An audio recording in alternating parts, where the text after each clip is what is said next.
على من أتم الله عليه النعمة أن يحضر عند وجهه أمة تأنيسا لجلالها المشعور ومشاركة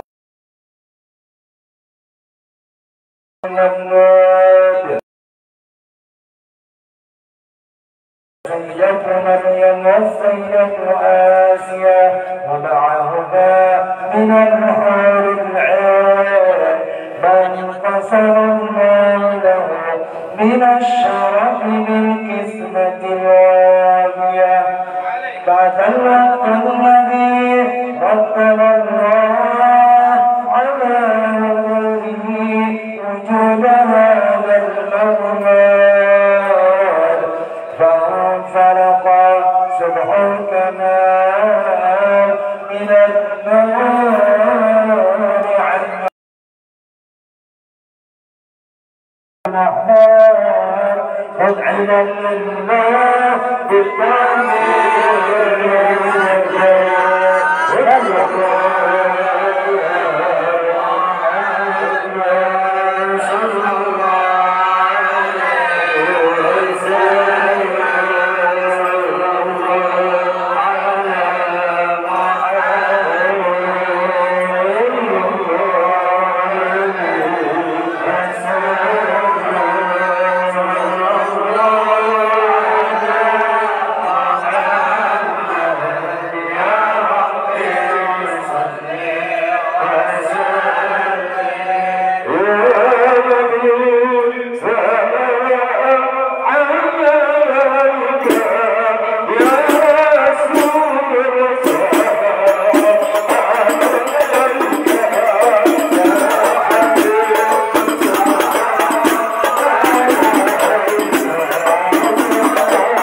بما تغيب عن كتابته بطون الأوراق. كان صلى الله عليه وسلم أحسن الناس خلقا وخلقا، وأولهم إلى مكارم الأخلاق سبقا، وأوسعهم بالمؤمنين علما والبقية التي ترتيل منها فرائس الأقوياء من البرية. ومن نشر دينه تعطرت الترك والمنازل، وبأرض ذكره تطيبت المجالس والماكل. فهو صلى الله عليه وآله وسلم جامع صفات الكمالية والمنبرد بخلقه وخلقه بأشرف خصوصية. فما من خلق بالبرية محمود إلا والله متلقى عن زين الوجود. أجملت في وصف الحبيب ومكاني، أوصاف عز بلت على مجدها، أخذت على مجلسها بعيناني. وقد انبسط القلم في تنوين معنى الكريم وحكاية ما أكرم الله به هذا العبد المكرم من التكريم والتعظيم والخلق العظيم. فحسن مني أن أمسك عزة الأكمام في هذا المقام، وأقرأ السلام على سيد الأنام. السلام عليك أيها النبي ورحمة الله وبركاته. السلام عليك أيها النبي ورحمة الله وبركاته. السلام عليك أيها النبي ورحمة الله وبركاته. وبذلك يسر الرسول كما يسر التقديم، فعليه أفضل الصلوات والتسليم. اللهم صل وسلم أشرف الصلاة والتسليم على سيدنا ونبينا محمد الرؤوف الرحيم. اللهم صل وسلم شهد الله شهد الله ينعاد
المحمدية عقودا توجهت إلى الله متوسلا بسيدي وحبيبي محمد صلى الله عليه وسلم أن يجعل سعي فيه مشكورا وفعلي فيه محمودا، وأن يكتب عملي في الأعمال المقبولة وتوجهي في التوجهات الخالصة والصلات الموصولة.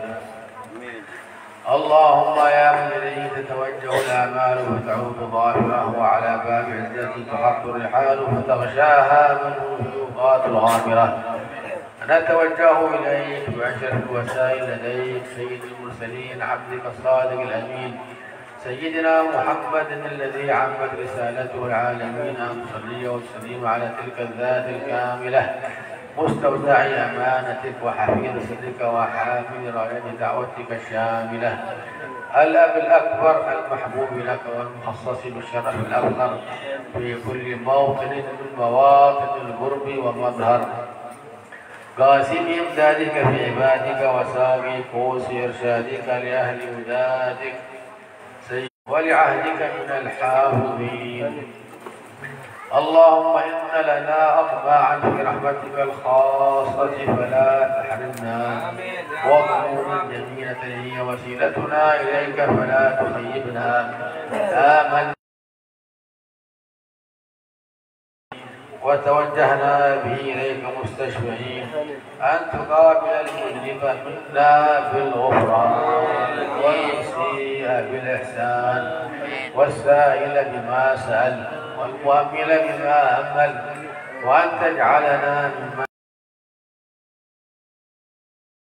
والاه وظاهره، وعم ببركته وشريف وجهته أولادنا ووالدينا وأهل مكرنا ووادينا وجميع المسلمين والمسلمات والمؤمنين والمؤمنات في جميع الجهات، وأدم راية الدين القويم في جميع الأقطار منشورة، معالم الإسلام والإيمان بأهلها معمورة معنى وصورة، واكشف اللهم كربة المكروبين البلايا وفي الحل المكين على هذا الحديث المحبوب للأجسام والأرواح والقلوب.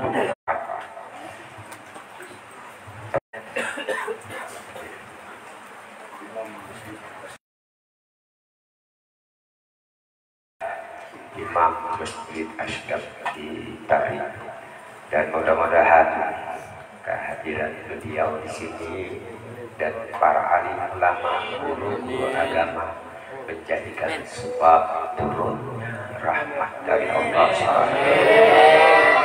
Dan mudah-mudahan dengan hadirnya beliau di sini dan juga para alim ulama, juga para habaib, Allah Subhanahu wa Ta'ala ampuni segala macam dosa dan kesalahan kita, dan Allah Subhanahu wa Ta'ala dengan sebab kita berkumpulnya dengan beliau, Allah kabulkan segala macam hajat-hajat kita, dan dengan berkumpulnya kita dengan beliau, Allah tolak segala macam bala yang khususnya di kota Palangkaraya ini. Dan pada saatnya nanti kita mintakan kepada beliau untuk memberikan mu'aizatun hasanah, nasihat-nasihat agama kepada kita. Mudah-mudahan dengan apa yang nantinya disampaikan beliau merupakan salah satu pedoman atau pegangan kita untuk mendapatkan keselamatan di dunia dan keselamatan di akhirat. Kira-kira itulah yang bisa kita sampaikan. Lebih kurang kami minta maaf. Wabillahi taufiq wal hidayah wal inayah warahmatullahi. Wassalamualaikum warahmatullahi wabarakatuh. Waalaikumsalam warahmatullahi wabarakatuh. أولا نرحبكم بكلمة الحبيب السيد عبد الرشيد بهسين بكلمة الترحيب على نشكر الله سبحانه وتعالى على إشباعنا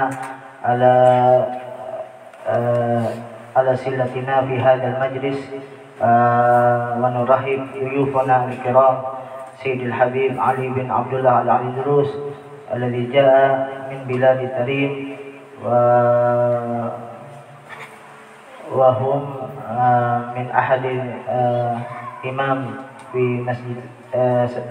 مسجد سقاف في تريم، ونسأل الله سبحانه وتعالى ببركة اجتماعنا هذه أن يغفر ذنوبنا وأن يقضي حاجاتنا جميعا وأن يدفع عنا ببركة هذا المجمع البلاء والوباء وكل أمراض. وهذا من كلمة الترحيب.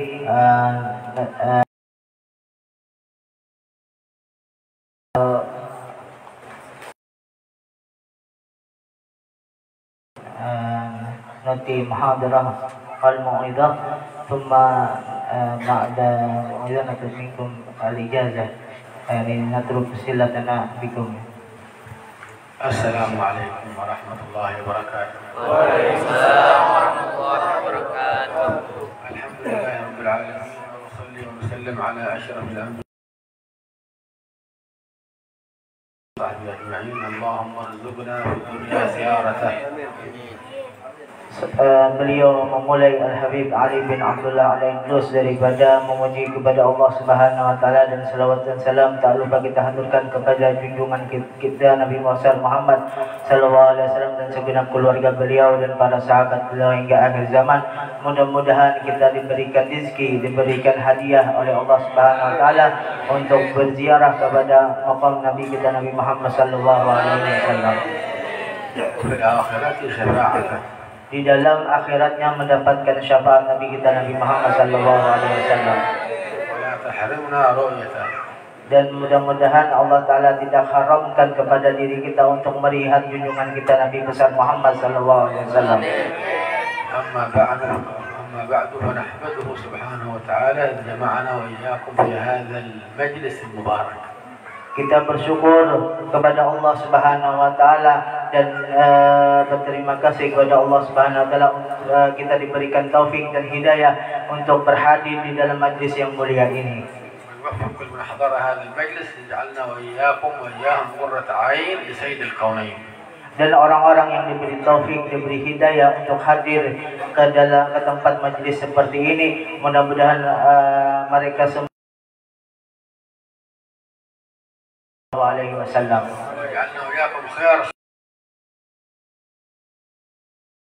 Orang-orang yang sebaik-baik zaman, sebaik-baik umat,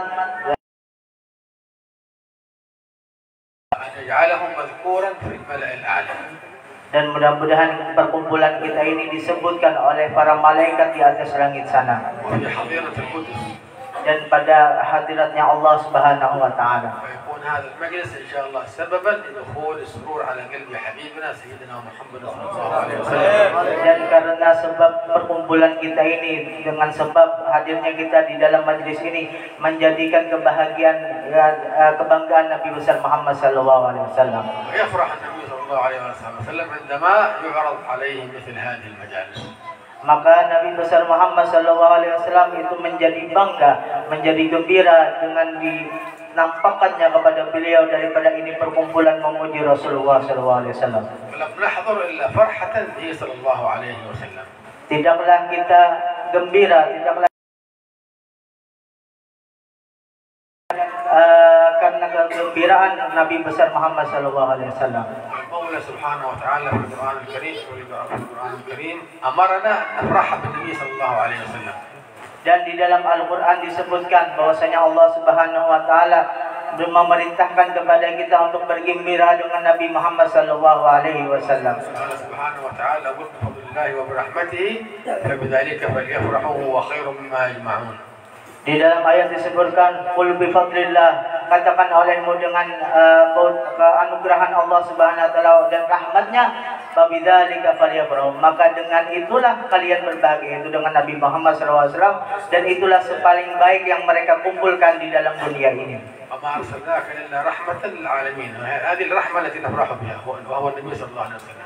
Dan di ayat selanjutnya, tidaklah kami mengutus kepadamu wahai Nabi Muhammad SAW melainkan rahmat bagi seluruh alam. Para ulama mengatakan yang dimaksud dengan rahmat itu Nabi besar Muhammad SAW, maka sungguhnya kita cinta dengan Nabi karena beliau menjadi rahmat bagi sekalian alam. ورحمة المولى تأمل قوله فليفرحوا وغضوا به فرحانا.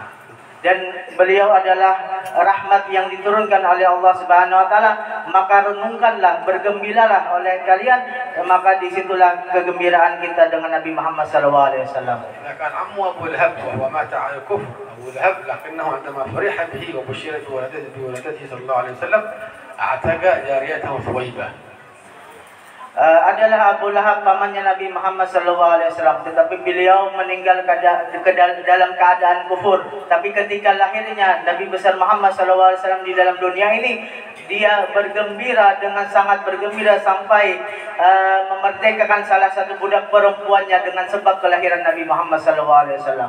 خفف عنه العذاب وفي كل اثنين اليوم الذي ولد فيه النبي صلى الله عليه وسلم يوم الاثنين.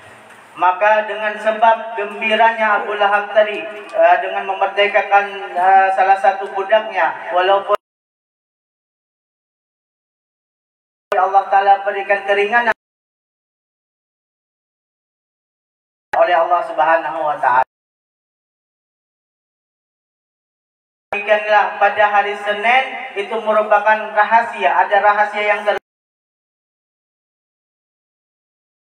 مع البخاري أنه في كل اثنين يخفف عنه العذاب فيخرج من بين الإبهام والسبابة مثل الماء واللبن فيشرب من ذلك ويخفف عنه حرارة جهنم نسأل الله السلامة والعافية.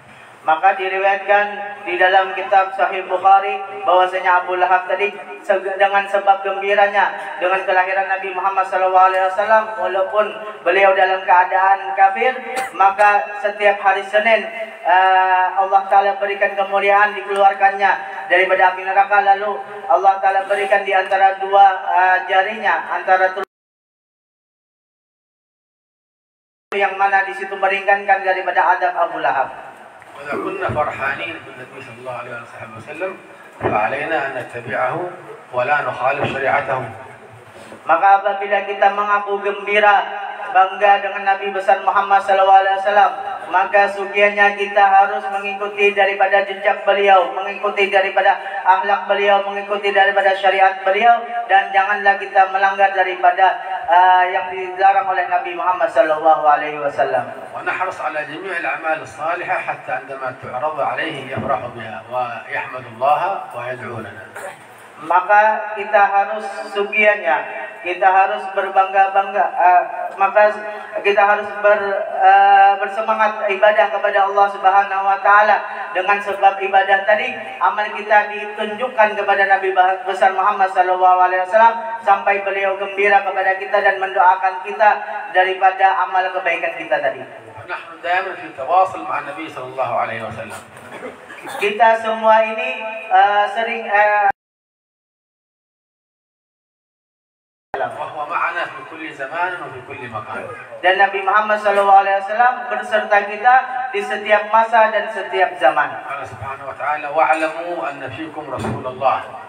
Di dalam Al-Quran disebutkan yang artinya ketahuilah olehmu wahai umat Nabi Muhammad SAW bahwasanya di dalam keadaan kalian itu ada Rasulullah SAW. وأعمالنا تعرض عليه صلى الله عليه وسلم. Dan segala amal kita bakalan dihadapkan kepada Nabi Muhammad SAW. ثم جاء في الحديث تعرض علي أعمالكم. Dan di dalam hadis disebutkan ditunjukkan atas kalian semua wahai umat Nabi Muhammad segala amal kalian kepada diriku. من وجدت خيرا حمدت الله. Maka apabila aku mendapati jan Nabi akan amal buah impian tadi yang baik-baik, maka aku akan memuji kepada Allah Subhanahu wa Ta'ala. وجدت غير ذلك استغفرت لكم. Apabila aku mendapati akan amal buah kita seberatan akan sesuatu yang kada baik, maka aku akan mengampuni daripada akan amal-amal tersebut. عندما نعمل حسنة يفرح النبي صلى الله عليه وسلم منا. Maka apabila kita berbuat baik daripada amal kita, maka Nabi bangga dengan amal kita. وعندما نعمل سيئة يستغفر لنا. Apabila amal kita tadi buruk atau jahat, maka Nabi akan memintakan ampun kepada Allah Subhanahu wa Ta'ala akan amal tersebut. ونحن لسنا معصومين، لسنا بأنبياء ولا ملائكة معرضين للوقوع في المعاصي. Dan kita seperti kita ketahui bahwasanya kita bukan orang-orang yang terjaga, bukan orang-orang yang dijamin terlepas daripada dosa. Kita senantiasa pasti akan melakukan kesalahan kepada Allah Subhanahu wa Ta'ala. ولكن عندما نعصي ننتبه إلى مسألة مهمة جدا. Tapi ketika apabila kita melakukan maksiat, maka kita harus perhatikan dengan teliti terlebih dahulu. عندما يقع الإنسان في المعصية واجب عليه أن يتوب مباشرة. Apabila kita melakukan maksiat, melakukan dosa, maka wajib atas kita untuk kembali bertaubat kepada Allah Subhanahu wa taala. ويستغفر المولى سبحانه وتعالى. Dan meminta ampun kita kepada Allah Subhanahu wa taala. ويغفر المولى له سبحانه وتعالى. Niscaya Allah taala akan mengampuni orang-orang seperti itu. ونحن نعلم أن كل إنسان له ملكان رقيب وعتيد كاتب الحسنات وكاتب السيئات. Seperti kita ketahui bahwasanya setiap manusia itu mempunyai dua malaikat, yaitu malaikat raqib dan malaikat atid, yang mana salah satunya mencatat kebaikan, yang satunya mencatat keburukan. قال سبحانه وتعالى ما يلفظ من قول إلا لديه رقيب عتيد. Di dalam ayat disebutkan yang artinya tidaklah tidaklah terucap daripada satu perkataan melainkan di sisinya ada dua malaikat, yaitu raqib dan atid. ورقيب كاتب الحسنات. Maka mengawasi daripada pencatat malaikat yang baik-baik. وعتيد كاتب السيئات.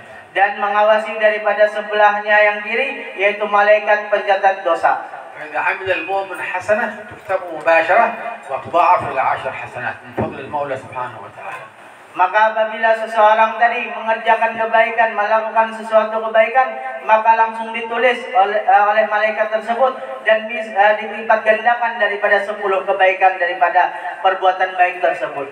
وإذا عمل المؤمن سيئة لا تكتب مباشرة سيئة، وإنما القيادة لرقيب يقول لعتيد لا تكتب انتظر 6 ساعات. Maka di dalam riwayat apabila seseorang berbuat dosa, maka malaikat malaikat raqib berkata kepada malaikat atid, janganlah engkau tulis daripada perbuatan dosanya tadi, tunggu daripadanya 6 jam. Apabila ingin bertaubat kepada Allah, maka dosanya tadi dihapuskan. فإذا تاب المؤمن بعد فعل المعصية قبل مرور 6 ساعات، الله أعلم هل هي ساعات هذه فلكية أو أي ساعات، المهم أن بعد مرور قبل مرور هذه الفترة إذا تاب تكتب هذه السيئة تحول إلى حسنة من فضل الله، ذلك فضل الله يؤتيه من يشاء والله ذو الفضل العظيم. Maka orang yang melakukan dosa tadi, ketika ingin melakukan dosa tadi, tidaklah ditulis akannya satu dosa, melainkan ditunggu daripada para malaikat tadi. Apabila ingin bertaubat sebelum beberapa jam tadi, maka dosanya tadi tidaklah dicatat daripada keburukan, melainkan bisa dicatat daripada kebaikan. Itu daripada anugerah Allah Subhanahu wa taala yang diberikan kepada kita. فعلينا إذا عصينا المولى سبحانه وتعالى أن نستغفر مباشرة حتى تحول تلك السيئة إلى حسنة. Maka apabila kita berbuat dosa, berbuat kesalahan kepada Allah Subhanahu wa taala, maka sugiannya kita harus bertobat kepada Allah Subhanahu wa taala supaya dosa kita tadi, amal buruk kita tadi dihapuskan oleh Allah taala dan diganti dengan amal kebaikan. ونكثر دائما من الاستغفار. Maka sugiannya kita mendawamkan daripada istighfar. وفي الحديث من أكثر من الاستغفار جعل الله له من كل هم فرجا. Di dalam hadis disebutkan, barang siapa orang yang memperbanyak daripada membaca istighfar, maka Allah Ta'ala jadikan daripada orang tadi, daripada kegaduhannya, daripada kegembiraan. كل ضيق مخرجا. Dan daripada kesempitannya, daripada jalan keluarnya. ورزقهم من حيث لا يحتسب. Dan diberikan rezeki yang tidaklah mereka mengetahui dengan sebab istighfar. نستغفر الله نستغفر الله نستغفر الله ونتوب إلى الله. Maka kita seharusnya menjawabkan daripada nastaghfirullah, nastaghfirullah, nastaghfirullah, ya Allah kami minta ampun, ya Allah kami minta ampun, wa natubu ilaih, dan kami bertaubat kepadamu ya Allah. وهذان الملكان رقيب وعتيد عندما يموت المؤمن يجلسان على قبره. Maka apabila meninggal seseorang mukmin, ketika dia meninggal maka duduk di antara kuburannya tadi. لهما اقعدا على قبر عبدي. اقعدا اجلسا على قبر عبدي. Maka di dalam riwayat apabila meninggal seseorang tadi, maka Allah Subhanahu wa taala menyuruh daripada dua malaikat tadi, wahai dua malaikatku, duduk kamu atas kuburan hambaku ini. فسبحاني. Maka mereka berdua bertasbih, yaitu para malaikat. واحمداني Dan mereka berdua yaitu memuji kepada Allah Subhanahu wa taala. وكبراني Dan mereka berdua mengucapkan takbir, mengagungkan Allah Subhanahu wa taala. واكتبا ذلك لعبدي إلى يوم القيامة. Lalu Allah Ta'ala suruh daripada dua malaikat tadi, tulislah oleh kalian berdua akan tasbih, tahmid dan takbir tadi sampai hari kiamat. تحول عتيد هذا كاتب السيئات تحول إلى كاتب حسنات. Maka berubah daripada atid yang mana pencatat daripada dosa-dosa tadi, berubah menjadi pencatat daripada pahala-pahala. ويجري أجر التسبيح من الملائكة والتحميد والتكبير من الملائكة إلى ذلك الميت المؤمن. Maka mengalir daripada tasbih, tahmid dan takbir daripada dua malaikat tadi dalam riwayat tersebut, yaitu kepada kubur daripada orang-orang beriman sampai hari kiamat. هذا خاص للمؤمنين فقط. Maka ini adalah khusus daripada orang-orang beriman kepada Allah Subhanahu wa taala. وإياكم على الإيمان. Ya Allah, mudah-mudahan Allah Ta'ala tetapkan akan kita semua daripada iman kepada Allah Subhanahu wa taala. وأما الكافر والعياذ بالله فيجلسان على قبره. Maka adapun orang yang kafir, yang ingkar kepada Allah Subhanahu wa taala, maka mereka dua malaikat tadi tetap duduk di atas kubur mereka. ويلعنانه إلى يوم القيامة. Dan keduanya para malaikat tadi melaknat daripada seorang yang kafir tadi di dalam kuburnya sampai hari kiamat. وهذا الكافر اليهودي أو النصراني يوم القيامة يكون فداء للمسلم. Maka adalah orang kafir, sama ada orang Nasrani atau orang Yahudi, itu menjadi tameng daripada orang-orang Muslim. فكل مسلم يوم القيامة يفديه الله بيهودي أو نصراني. Maka di hari kiamat kelak seorang muslim tadi bakal digantikan daripada orang kafir atau daripada orang-orang kafir tersebut. في جهنم مكانه يهوديا أو نصرانيا.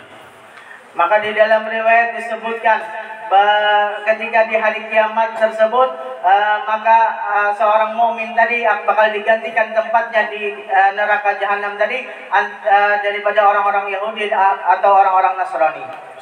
Muslim Muhammad sallallahu alaihi wasallam قال يأتي كل رجل من هذه الأمة بيهودي أو نصراني.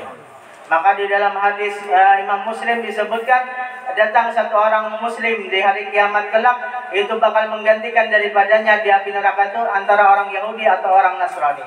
Yati bi Yahudi atau Nasrani ila jahannam. Mendatangkan daripada satu orang muslim tadi daripada orang Yahudi atau orang Nasrani, satu orang kafir menggantikan daripada orang muslim tersebut. Wa yaqul hadha fidai min an-nar. Maka seorang muslim tadi berkata, ini adalah penggantiku di dalam api neraka. Fayulqa fiha. Maka seseorang tadi dilempar daripada api. Ya Allah, mudahan kita ditetapkan sampai meninggalnya kita daripada iman dan Islam.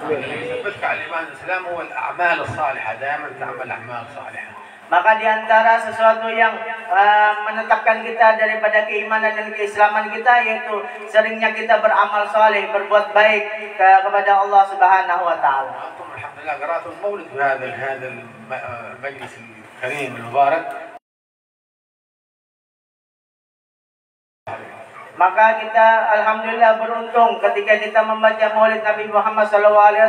Ini merupakan amalan yang paling mulia yang dihadapkan kepada Nabi Muhammad SAW. Allah Subhanahu wa taala sakhara malakan lin Nabi sallallahu alaihi wasallam fi qabrihi yuballighuhu salata wa salama kullu man shalla wa sallama alaihi sallallahu alaihi wasallam. Maka di dalam riwayat disebutkan bahwasanya ketika orang bersalawat kepada Nabi Muhammad SAW, maka Allah Taala mewakilkan satu malaikat untuk menemui Nabi Muhammad SAW dengan mengucap salam daripada Nabi Muhammad SAW. Yafrah Nabi sallallahu alaihi wasallam عندما يسمع عندما يعلم أن فلان ابن فلان يا رسول الله فلان ابن فلان يصلي ويسلم عليه فيفرح النبي صلى الله عليه وسلم. Maka ketika malaikat tadi datang menyampaikan salawat dan salam kepada Nabi Muhammad SAW terhadap orang yang bersalawat tadi, maka Rasulullah SAW bergembira, senang hati beliau mendengarkan bahwasanya si Fulan bin Fulan bersalawat kepadamu wahai Rasulullah. Al-amal as-salihah hudur majalis al-ilm. Dan daripada amal-amal yang baik yang saleh yaitu hadirnya kita di dalam majlis ilmu. Majlis ilmu yukaffir 70 majlis min majalis al-lahu. Maka satu majlis ilmu daripada majlis-majlis ilmu itu mengkifaratkan daripada 70 daripada majlis-majlis yang daripada majlis-majlis lupa, majlis-majlis yang kada baik yang kita lakukan. وعن ابي ذر رضي الله عنه قال حضور مجلس علم خير من صلاه 1000 ركعه. Diriwayatkan daripada Abu Dzar, beliau berkata satu majlis ilmu itu lebih baik daripada 70 majlis. ولكن متى ننال هذه الخيريه؟ Tetapi kapan kita mendapatkan ini kebaikan-kebaikan yang luar biasa? عندما نعمل بالعلم. Ketika kita mengamalkan ilmu daripada yang kita dengarkan daripada guru-guru kita. لا فائده من حضور مجالس علم بدون عمل، نسمع ونتعلم اشياء ولا نعملها، ما الفائده من حضور مجلس العلم؟ Maka tidaklah bermanfaat orang-orang yang datang ke majelis ilmu tapi tidak mengamalkan daripada ilmunya tersebut, maka tidaklah bermanfaat ilmu seseorang tersebut. Artinya sia-sia orang tersebut datang ke majelis ilmu tapi tidak mengamalkan ilmu tersebut. ثمرة العلم العمل. Buahnya daripada ilmu yang kita dengar daripada guru-guru kita yaitu beramal dengan ilmu tersebut. عندما نتعلم في مجالس العلم أن السواك فيه فضل عظيم. Maka diantara sesuatu yang sugiannya yang harus kita lakukan yaitu amal saleh, yaitu melaksanakan daripada amal siwak. نعمل بالسواك، ما حد يتأخر عن هذه السنة، كل واحد يكون عنده سواك. Maka diantaranya yang harus disugiakan daripada kita, yang harus dilazimi daripada kita yaitu beramal dengan siwak. Maka itu sesuatu yang penting daripada yang harus kita amalkan daripada ilmu-ilmu kita. ركعة بغير سواك. Maka di dalam hadis disebutkan satu rakaat daripada siwak itu lebih baik daripada 70 sembahyang tanpa melaksanakan siwak. لما نتعلم في مجالس العلم أن صلاة الجماعة تفضل على صلاة الفجر ب27 درجة. Maka kita telah mengetahui bahwasanya orang-orang yang sembahyang berjamaah, sembahyang di banyak orang itu lebih baik daripada orang sembahyang seorangan daripada 27 derajat. نحافظ على صلاة الجماعة. Maka sugiannya kita lazimkan daripada sembahyang berjamaah. لما نتعلم في مجالس العلم أن صلاة الرحم، صلاة الأرحام منساة في الآجال ومثرات في الأموال. منساة في الآجال طول عمر، ومثرات في الأموال تسهيل الرزق. Maka yang seperti kita ketahui daripada ilmu daripada guru-guru kita yaitu silaturahim. Maka di dalam riwayat orang-orang yang bersilaturahim, yang cinta silaturahim, maka itu dipanjangkan daripada umurnya dan diluaskan daripada rizki-rizkinya. عندما نتعلم أن قراءة القرآن العظيم أفضل عبادة هذه الأمة، كما جاء عن النبي صلى الله عليه وسلم أفضل عبادة أمتي تلاوة القرآن. Maka ketika kita mengetahui bahwasanya membaca Al-Quran itu sebuah amalan yang paling mulia dan yang paling tinggi derajatnya di sisi Allah Subhanahu wa taala, seperti yang ada di dalam riwayat bahwasanya orang-orang yang mendawamkan daripada membaca Al-Quran ditinggikan derajatnya oleh Allah Subhanahu wa taala. نكثر من تلاوة القرآن حتى تتنور بيوتنا. Perbanyaklah akan kita daripada membaca Al-Quran supaya apa? Supaya bercahaya daripada rumah-rumah kita. البيت الذي يقرأ فيه القرآن يتراءى لأهل السماء ما تتراءى النجوم لأهل الأرض، بيت منور. Maka orang yang sering daripada membaca Al-Quran di rumah-rumahnya, maka rumahnya tadi bakal bercahaya seperti cahaya tadi terang. واظب كل يوم على قراءة سورة ياسين. Sugiannya diantara amal yang bagus yaitu kita mendawamkan daripada surah Yasin. فإنها تعدل 10 ختمات كما في حديث البيهقي عنه صلى الله عليه وسلم. Maka di dalam riwayat satu kali kita membaca Yasin itu sama pahalanya daripada 10 kali khatam daripada Al-Quran. وهي قلب القرآن. Dan adalah Yasin tadi yaitu hati daripada Al-Quran. واظب على سورة الواقع كل يوم. Dan sugiannya antara amalan yang lebih baik, yang bagus lagi yaitu muadzib mendawamkan kita daripada surah Al-Waqiah. فإنها تسهل الرزق. Adalah surah Waqiah tadi yaitu penarik daripada rizki-rizki. وخصوصا النساء. Dan terlebih khusus para perempuan-perempuan. حثنا رسول الله صلى الله عليه وسلم أن نعلم نساءنا سورة الواقعة. Bahwasanya Nabi SAW menyuruh kita, melajari kita bahwasanya untuk melajari daripada perempuan-perempuan kita untuk membaca daripada surah Al-Waqiah. في حديث الديلمي عنه صلى الله عليه وسلم قال: علموا نساءكم سورة الواقعة فإنها سورة الغناء. Maka disebutkan dalam riwayat Ad-Dailami bahwasanya Rasulullah SAW bersabda, "Jadilah oleh kalian daripada perempuan-perempuan kalian daripada surah Al-Waqiah, bahwasanya surah Waqiah tadi surah penarik daripada rezeki." Surah Tabarak al-Mulk naqra'uhu kull yawm fa innaha al-munjiyah wal mani'ah min 'adzabil qabr. Sugiannya lagi kita dianjurkan untuk membaca surah Al-Mulk, bahwasanya surah Mulk tadi yaitu penyelamat kita, penopang kita daripada azab kubur. من أراد أن يكون قبره روضة من رياض الجنة فليقرأ كل يوم سورة تبارك الملك. Maka apabila kita hendak daripada kubur-kubur kita menjadi taman daripada taman-taman surga, maka sugiannya yaitu Ya Allah, mudah-mudahan jadikan daripada kubur-kubur kita daripada taman-taman daripada taman surga.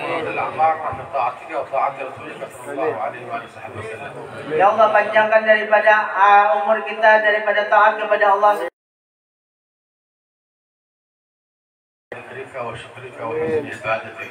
Ya Allah, bantulah kami daripada mengingatmu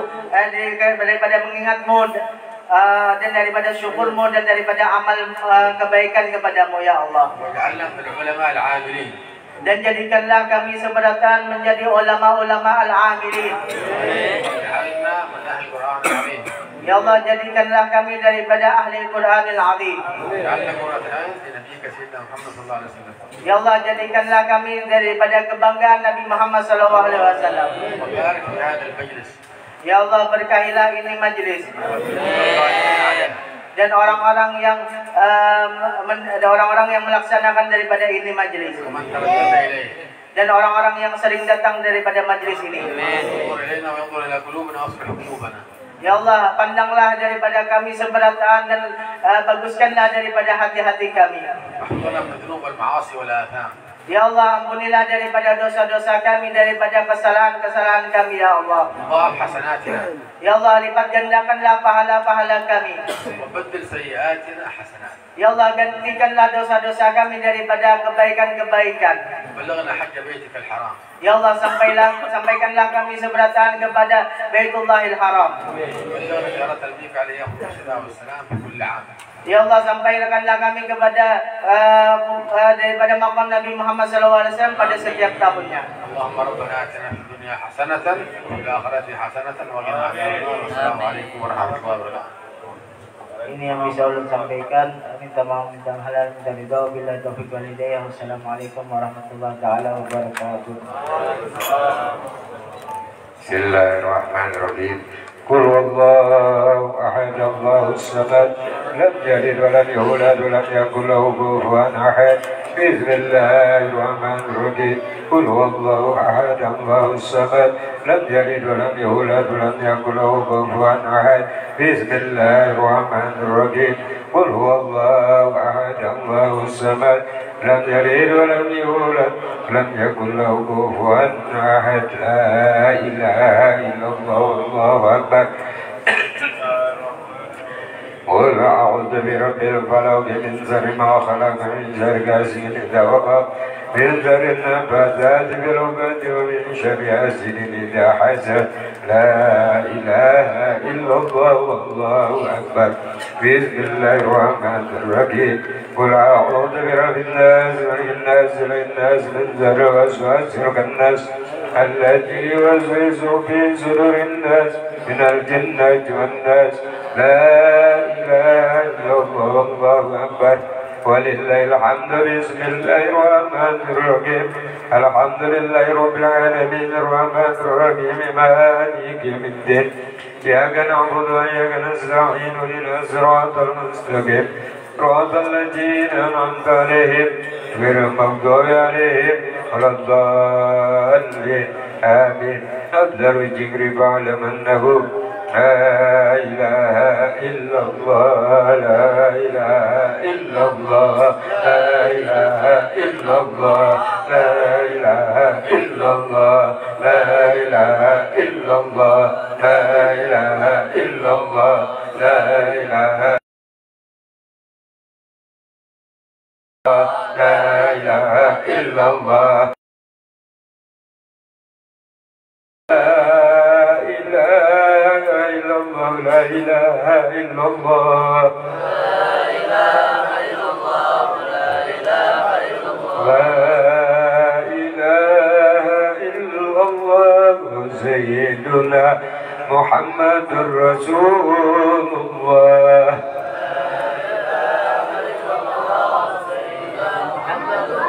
اللهم صل على سيدنا محمد اللهم صل عليه وسلم اللهم صل على سيدنا محمد يا رب صل عليه وسلم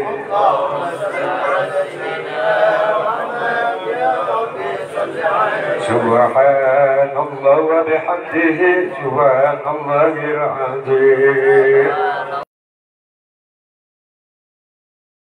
الله وبحمده سبحان الله العظيم سبحان الله وبحمده دائما سبحان الله العلي العظيم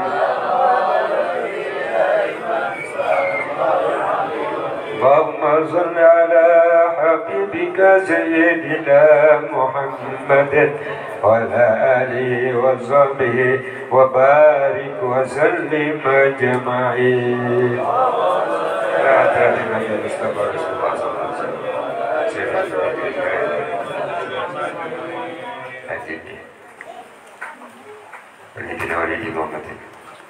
الله يجزاك شكرا من الفاتحة. الرحمن الرحيم رب العالمين الرحمن الرحيم مالك يوم الدين إياك نعبد ونستعين الصراط الذي أنعمت عليهم المغضوب عليهم ولا الضالين. آمين يا رب العالمين. بسم الله الرحمن الرحيم الحمد لله رب العالمين الذي وبه الحمد لله رب العالمين والصلاة والسلام على أشرف الأنبياء والمرسلين وعلى آله وصحبه أجمعين. اللهم اجعل يا مولانا عليك الذاكرين لنعمائك الشاكرين وعلى قضائك وبلائك من الصابرين من الحلال مرزوقين وعن الحرام معصومين بالجنان ونائمين عن النيران وبيتنا إلى وجهك وجه نبيك سيدنا محمد صلى الله عليه وسلم يا رب الناظرين متمتعين. ردنا اللهم إليك مردا جميلا ردنا اللهم إليك مردا جميلا ردنا اللهم إليك مردا جميلا ولا تجعل له للشيطان علينا في سائر الحالات ولا عند الممات ولا قبله ولا بعده كيده هذه وغير العاملين والفقهاء والمحدثين والقراء والمفسرين والسادة سبيان الواقعين وتابعين بإحسان إلى يوم الدين. بسم الله الرحمن الرحيم. من قرأناها هنا بسبب من تلون القرآن العظيم من أجل من أنسى لهم بهم وبيسعهم يا مولانا يا رب العالمين. اللهم اجبر انكسارنا وقل اعتذارنا وأتم الصلاة أعمالنا وعلى الإيمان والإسلام جمعا توفنا وأنت راض عنا ولا تهين اللهم في غفلة ولا تعخذنا على غره واجعل آخر كلامنا عند انتهاء يا الله محمد رسول الله صلى الله عليه وسلم. أحينا عليها يا حي ومت عليها يا مميت وبعثنا من قبورنا يا بائس يوم لا يأمر مالنا لبن إلا من أتى الله بقلب سليم والملائكة المقربين والقربين وسادتنا أبي بكر وعمر وعثمان وعلي رضي الله عنهم. سمع الأرواح كل ولي وولي لله مشارق الأرض ومغاربها برها وبارها أينما كان وكان الكائن في علمك هذا أرواحهم يا مولانا يا رب العالمين. سمع الأرواح أهل المعلى وشبيكة والبكي وأمات المسلمين والمسلمات والمؤمنين والمؤمنات خصوصا الأروي الحبيب موري بن حبيب محمد هاشم وحبيب حسني بن هاشم وكيي هاجي علي حسين وحبيب أحمد بن حامد السقاب وشريف أبو جنة السقاب وجمر بها بنت السن وآبينا وأمهاتنا اللهم اغفر لهم وارحمهم وعافهم واعف عنهم برحمتك يا أرحم الراحمين. اللهم اجعلنا وذريتنا من عبادك الصالحين ببركة الحبيب عبد الحليم بن الأكبر برحمتك يا أرحم الراحمين. بفضل سبحان ربك رب العزة عما يصفون وسلام على المرسلين والحمد لله رب العالمين. الفاتحة. الإسلام استقيم صراط الذين أنعمت عليهم المغضوب عليهم ولا الضالين آمين. سبحانك اللهم وبحمدك أشهد أن لا إله إلا أنت أستغفرك وأتوب إليك. اللهم صل على سيدنا محمد. اللهم صل وسلم عليه. تقبل الله منكم. يا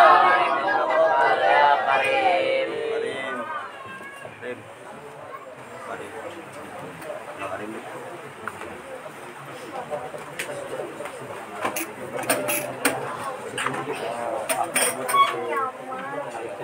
Tisu. Bukan tisu. Mana?